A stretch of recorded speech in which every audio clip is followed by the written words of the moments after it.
So we're finally here. Death in Heaven. Revisited months later. And I'm just going to be honest here, I'm not at all looking forward to this review. Which is strange because I loved this story the last time I'd seen it.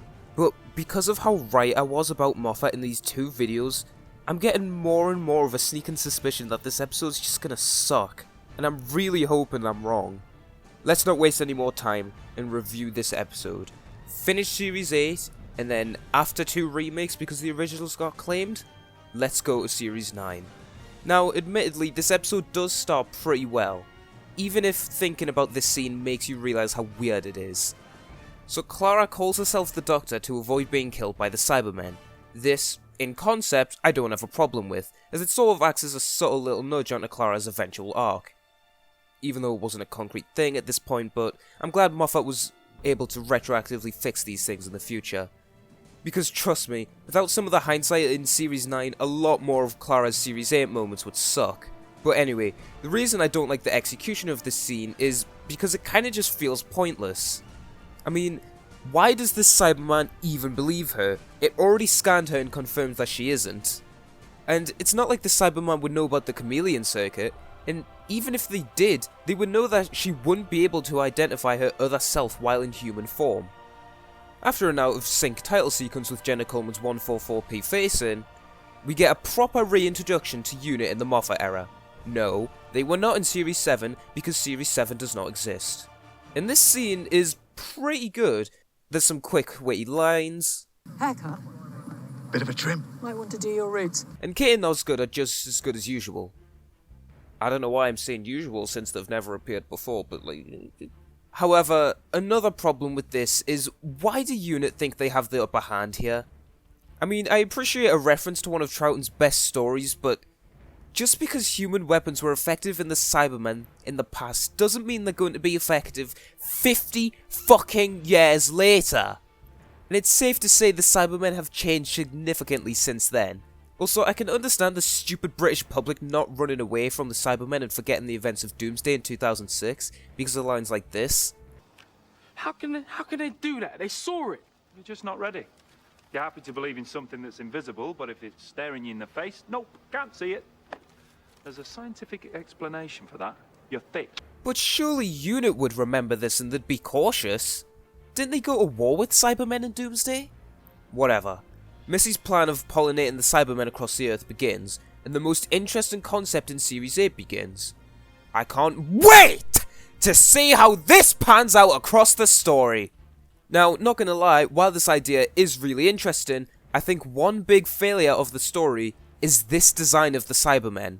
And long-time viewers will know that I do like this design, and despite it looking way too much like Iron Man, they're a perfect follow-up from the Cyberspores, which are the greatest implementation of the Cybermen in the 21st century. But with the context of this story, this design really doesn't work. These should look a lot more horrific and damaged considering how they were created. If we had a sort of half-armor, half-decaying corpse vibe for these Cybermen, then that would have been fucking amazing. This story already had an established dark tone, so I don't see why they couldn't have gone all out with some new designs. I mean, to be fair, at least they don't look like this, but still. It's then revealed that the Doctor is the president of the world, and this I just have to question why! This seems like one of those classic Moffat style over substance moments, just so something that can look or sound cool, because if the Doctor was the president of Earth, that would imply that every country in the world, or at least every ruler of every country in the world, knows who the Doctor is and agreed that he would be in this position with no confliction. What? I thought Moffat moved beyond the trope of the Doctor being the most important person in the universe. He even fixed this in Series 7 in Angels Take Manhattan.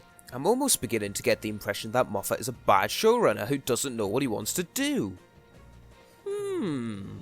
If you want to make the Doctor the most important person in the universe, fine, go for it. It's a shit idea, but at least stick to it. Don't have it so he is, and then he isn't, and then he is again. The next scene with Missy shows the other problem of how Moffat handled Doctor Who. And that's with the Time Lords. Ironically, another thing he would retroactively fix in Series 9. But my question with the 50th and this is, why would the Doctor want to go back to Gallifrey? I know you've heard me say this a million times, but the Time War led them to corruption and evil. Even though there were a very select few who disagreed with Rassilon, the majority stood with him and wanted to wipe out the universe. The vote is taken, only 2 stand against, and will stand as monument to their shame. The 10th Doctor, if given the chance to go back to Gallifrey, definitely wouldn't have gone back. The 12th Doctor did go back, and after being there for 20 minutes decides they aren't his people anymore, and leaves them for the humans, who he's become much more alike, but more on that in the future. We get some scenes of the Cybermen emerging, and this is where the criticism I was talking about earlier of them keeping the same design comes into play the most. Which is a shame, because if these scenes did have the better designed Cybermen, it would be a lot more creepy than it already is. And the tension and build-up of the story would feel a lot more effective. The next scene with Missy is excellent, and really shows the whole Queen of Evil vibe that she was giving off earlier. She manages to be cheesy and over the top, while not ruining the threat of the character and keeping the scene tense and interesting throughout. While she obviously can't do this as well as John Sim, because, let's just face facts here, nobody can. She's still great here and shows us the potential for the character. And this was way before that embarrassing attempt of replicating Sim's brilliance they're doing now, which is just... Wow! It's a good entrance, right?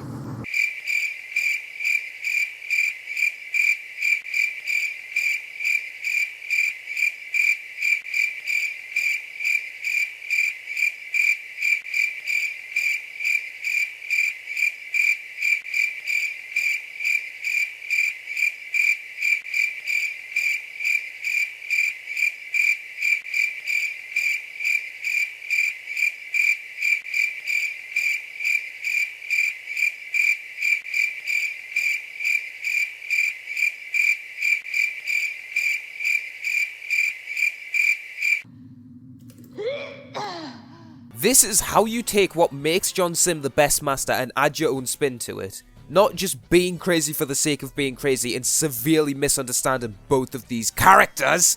Anyway, Missy starts bringing down the ships, and Clara finds Danny as a Cyberman, and holy shit, this is what I was talking about. Look at him! The makeup on Samuel Anderson in the scene is fantastic, and the perfect sort of messed up design that all these Cybermen needed. Imagine if most of them were like this. This story would be so much better and the presentation would be so much more clean. Ask me. Shut up! It's interactions like this that add even more onto my disappointment in The Doctor Falls, as Capaldi doesn't even get to play off a good version of the Sim Master in that story. Imagine Series 8 Capaldi and the Sim Master interacting in a scene like this. It would be fucking excellent. Anyway, yeah, in this scene Missy reveals that it was her who put the Doctor and Clara together. And I think this twist is not only excellent, but it makes so much sense for the characters. Missy knows that these two are bad for each other, and in the end, it would end up hurting the Doctor, like how it does in the end of this story, and like how it does at the end of Series 9. And I feel like the reason this works so well is because of how the Sim Master treated the companions as well, because he didn't give a shit about them. He would just as easily kill them to get something from the Doctor, even in moments of connection. And it also explains why their chemistry is the way it is, in case anyone didn't get it. Missy then almost kills Kate, and we are presented to the greatest scene in Series 8. The Doctor falling to the TARDIS is absolutely fucking awesome, and it's one of Murray's best scored scenes from the Moffat era. It really emphasises how fucking cool this is without being completely over the top. And it's also just a really intense scene, when they linger on the shot of the clouds. It really does leave you wondering if you made it out in time, and it's such a satisfying scene. I love the scene where the Doctor talks to Danny about the gift of pain, as it shows some of 12's deeper nature, and I love how in the end, this lovely speech is just wasted, as it's impossible to win the situation without killing Danny's emotions. Danny's direct challenging to the Doctor in the scene is done the best here, better than it's ever been done before. And this scene works the best, I think. Because he doesn't kill Danny's emotions, Clara has to do it, and this causes some absolutely fantastic drama. And I love how Missy had planned out this all along in such a cruel way just to fuck with the Doctor, and then almost all of that excellence goes to complete shit. So, despite the fact that Missy's plan was to bring back Cybermen from the dead, She apparently just wanted to do this to prove that her and the Doctor aren't different. And this is fine, because it links to her eventual flawed character arc, but more on that in the future. And the Master and the Doctor wanting to become friends again is something that was shown a lot in the Series 3 finale and shown the best in the End of Time. But in what sort of reality would the Doctor accept an army in any way? And then Danny kills himself in a weird send-off way and that's all the Cybermen gone. What? Did that sound like a super interesting plot point completely went to waste? Well, that's because it fucking does! However, there is one saving grace to this, and I think it's the reason that this episode ranked so high for me in the past. The 12th Doctor realising what he is. After an entire series of testing and challenging the audience with this new incarnation, we don't know if we can trust, or if we love him or not, finally figuring out who he is the perfect cap-off to this arc lingered throughout Series 8, making it one of the most satisfying scenes in Capaldi's era. It's just a shame that the super interesting Cyberman plot was completely botched because of this. Along with the Missy story, seemed like it was only just finally starting to begin, only to have it end. Also, along with the love is a promise bit being a bit cringe. Not gonna lie though, I do like the Cyberman Brigadier scene. It was a very good goodbye to this legendary character. And him finally getting his salute after all this time, saving the Doctor's soul, was just so perfect for his character.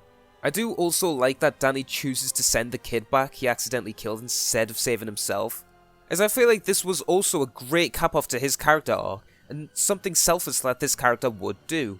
The final scene with 12 and Clara as well is fucking fantastic and a great way to end the series. And I do like that both of these characters lie to each other to avoid hurting each other, because especially on the Doctor's side, this seems like something the Doctor would do, especially one as obsessed with the companion as 12 is. And despite my grievances with the treatment of Gallifrey in this episode, I do like the scene where the Doctor finds out that Missy lied, as Capaldi performs this grief and anger excellently, and you really do feel sorry for the Doctor here. Also, the Doctor's reasoning for disliking hugs is great. It makes so much sense for this incarnation especially, since he tries to be closed off and distant all the time, but realistically he's one of the most caring Doctors. So, that was Death in Heaven, and unfortunately, my assessments in the videos were right, and this isn't a very good finale. In fact, it's kinda shit. Now, don't get me wrong here, I do still kind of enjoy this episode, as the character moments are fantastic. 12 is brilliant throughout, because when isn't he?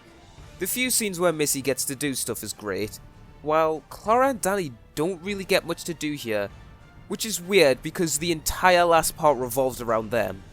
I mean, when they're actually there, they're great, but there's just so much wasted potential and tism scenes in this that I can't call this a good finale anymore. In fact, it's probably one of the weakest Series 8 episodes. While this finale still isn't comparable to any of the shitty Smith-era finales, I don't think I can compare it to any of Russell's, even Last of the Time Lords. The Cyberman and Missy plot being absolutely wasted in the way that they were was an absolute crime. Almost all of the interesting setup from Darkwater is completely dropped in the story, for a much less interesting story where not a lot happens. And most of what does happen is pretty pointless. Think about it. From the Doctor's perspective this episode, it starts off in the middle of London, he gets on a plane, he falls out the plane to a graveyard, and then he says goodbye to Clara. It's not very eventful.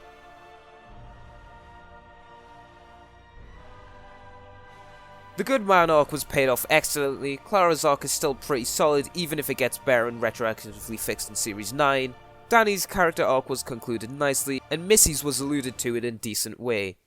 But the story itself is just shit, to be honest. This finale was an absolute letdown on rewatch, and now I understand why I put off going back to it for so long. Because despite me still kind of liking this, it's not very good. And with that, that's all of Series 8 reviewed. And I'm glad I started with this series, as it showed me some of the episodes are better than I remembered, and that some are worse. But I can still safely say that Series 8 is one of the most underrated series of Doctor Who. Even if it is slowly becoming really overrated because some people think it's up there with Series 1 and 4, which it isn't. But, up next is Series 9. Goodbye, and I'll see you then. Diodati is high too high, it drops the ball in the second half. Unless you're referring to the Doctor talking about how Thingy is important, Shelley is important because he's a writer, no. If you're just talking about like the lone Cyberman arriving, then definitely not. Oh, the plot is a bit flumpy in Viola Diodati, isn't it? Yeah, the plot is a bit messy because there's the bit where the Cyberium does loads of random shit that it has no reason to. Yeah, I think... Sorry.